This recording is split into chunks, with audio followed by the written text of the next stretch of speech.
Hi guys, it's me again, Ma'am Shiabi, and welcome back to another video. For today's video, I'm gonna show you how to make picture logo with name using picsart on my Android phone.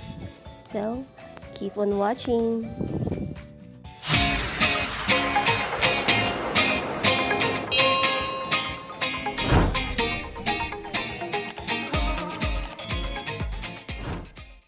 Let's start. Tap lang natin yung picsart. Then, plus button. Then,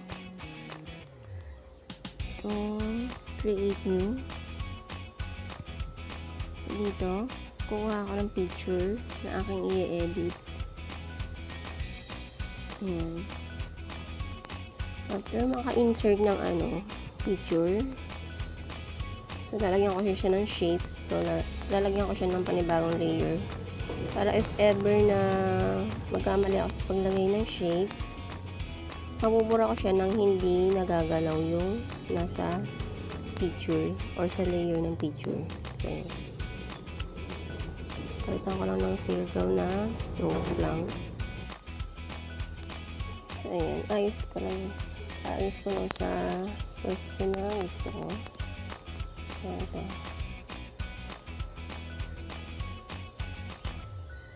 Ayan. Pero yan, punta ako sa layer ng picture, kung nasan yung picture ko.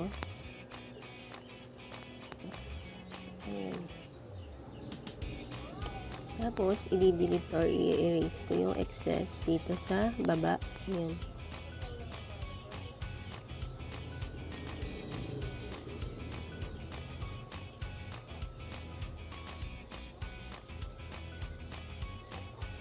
Okay.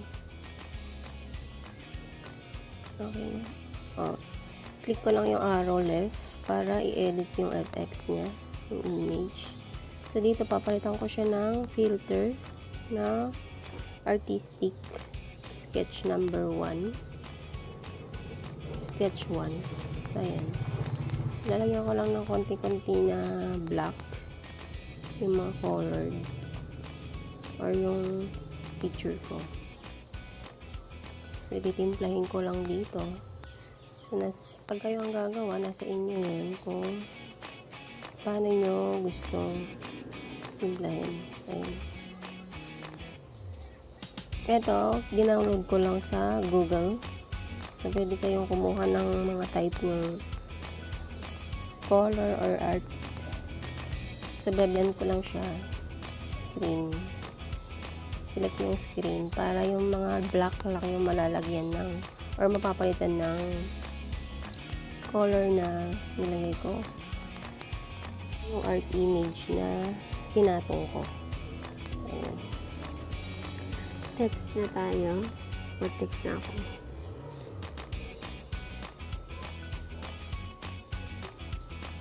Hindi ko magtayo na. Wala naman tayo. So, ayan. Yeah.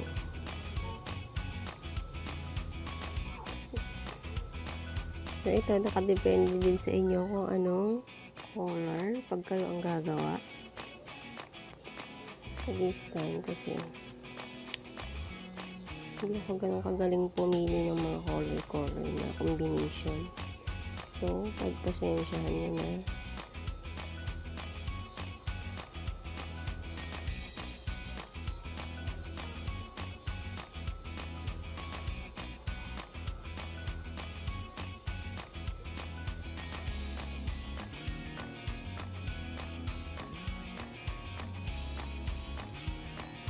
Text na. Yan, sa fonts type tayo. Hindi lang ako dito.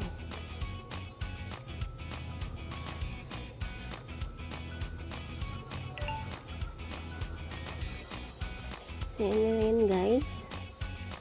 Tapos na. Sisave ko na lang to. So, ayun na po kung paano gumawa ng picture logo with name or using picsart. So, napakadali lang po, diba? So, ayan. Ayos ko lang to. So, nakadepende din po sa inyo kung kayong gagawa. Kung saan nyo i-press yung mga text or font. Tapos na to. Save ko na lang siya. Okay na po yun guys. So, napakadali lang po, diba? Meron na akong picture logo with name using picsart. So, ayan. Save ko na lang siya. Okay, cap ko lang muna. Ayan, meron na akong picture logo with name. So, pwede ko itong gamitin sa aking intro sa YouTube channel and pwede ko rin i-profile pic sa mga social media account ko. So, ayan na po yun guys. Dito na natapos ang aking video. Maraming salamat sa panonood and kung gustuhan nyo, bigyan nyo ako ng like and subscribe nyo na rin ang aking channel. See you on my next vlog. Bye!